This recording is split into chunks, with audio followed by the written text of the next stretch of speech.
जय श्री राम। जथा सुअंजन अंजि दृग साधक सिद्ध सुजान, कौतुक देखत शैलवन भूतल भूरि निधान। जैसे सिद्धांजन को नेत्रों में लगाकर साधक सिद्ध और सुजान पर्वतों, वनों और पृथ्वी के अंदर कौतुक से ही बहुत सी खाने देखते हैं। गुरुपद रज मृदु मंजुल अंजन, नयन यमीय दृग दोष विभंजन। तेहि कर विमल विवेक विलोचन, बरनौ राम चरित भवमोचन। श्री गुरु महाराज के चरणों की रज कोमल और सुंदर नयनामृत अंजन है, जो नेत्रों के दोषों का नाश करने वाला है। उस अंजन से विवेक रूपी नेत्रों को निर्मल करके मैं संसार रूपी बंधन से छुड़ाने वाले श्री राम चरित्र का वर्णन करता हूँ। बंदों प्रथम महीसुर चरना, मोह जनित संशय सब हरना। सुजन समाज सकल गुण खानी, करऊं प्रणाम सप्रेम सुबानी। पहले पृथ्वी के देवता ब्राह्मणों के चरणों की वंदना करता हूँ, जो अज्ञान से उत्पन्न सब संदेहों को हरने वाले हैं। फिर सब गुणों की खान संत समाज को प्रेम सहित सुंदर वाणी से प्रणाम करता हूँ। साधु चरित शुभ चरित कपासु, निरस विशद गुणमय फल जासु। जो सहि दुख पर छिद्र दुरावा, वंदनीय जेहि जग जस पावा। संतों का चरित्र कपास के चरित्र जीवन के समान शुभ है, जिसका फल नीरस विशद और गुणमय होता है। कपास की डोडी नीरस होती है। संत चरित्र में भी विषयाशक्ति नहीं है, इससे वह भी नीरस है। कपास उज्ज्वल होता है। संत का हृदय भी अज्ञान और पाप रूपी अंधकार से रहित होता है, इसलिए वह विशद है। और कपास में गुण तंतु होते हैं। इसी प्रकार संत का चरित्र भी सद्गुणों का भंडार होता है, इसलिए वह गुणमय है।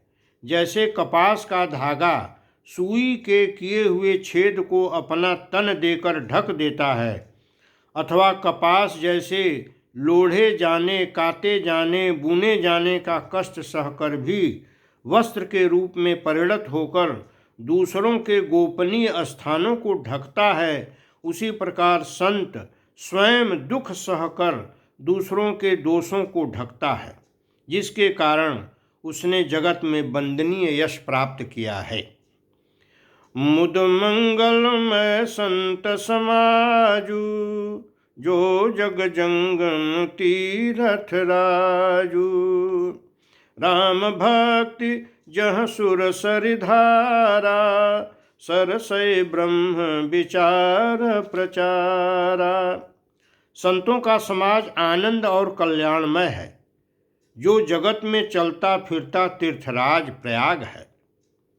जहाँ उस संत समाज रूपी प्रयागराज में राम भक्ति रूपी गंगा जी की धारा है और ब्रह्म विचार का प्रचार सरस्वती जी हैं।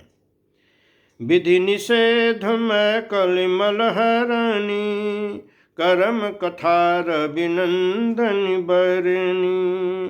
हरिहर कथा विराजति बेनी, सुनत सकल मुद मंगल देनी। विधि और निषेध, यह करो और यह न करो रूपी कर्मों की कथा कलयुग के पापों को हरने वाली सूर्य तनया यमुना जी हैं, और भगवान विष्णु और शंकर जी की कथाएं त्रिवेणी रूप से सुशोभित हैं, जो सुनते ही सब आनंद और कल्याणों की देने वाली हैं। बटु विश्वास अचल निज धर्मा, तीरथ राज समाज सुकर्मा। सबहि सुलभ सब दिन सब देशा, सेवत सादर समन कलेसा। उस संत समाज रूपी प्रयाग में अपने धर्म में जो अटल विश्वास है वह अक्षय बट है, और शुभ कर्म ही उस तीर्थराज का समाज है। वह संत समाज रूपी प्रयागराज सब देशों में सब समय सभी को सहज ही में प्राप्त हो सकता है, और आदर पूर्वक सेवन करने से क्लेशों को नष्ट करने वाला है। अकथ अलौकिक तीरथ राउ, दे सद्य फल प्रगट प्रभाव। वह तीर्थराज अलौकिक और अकथनीय है एवं तत्काल फल देने वाला है, उसका प्रभाव प्रत्यक्ष है। सुनि समुझहि जन मुदित मन, मज्जहि अति अनुराग। लहहि चारि फल अछत तनु, साधु समाज प्रयाग। जो मनुष्य इस संत समाज रूपी तीर्थराज का प्रभाव प्रसन्न मन से सुनते और समझते हैं और फिर अत्यंत प्रेम पूर्वक इसमें गोते लगाते हैं, वे इस शरीर के रहते ही धर्म अर्थ काम मोक्ष चारों फल पा जाते हैं। जय श्री राम, जय श्री राम।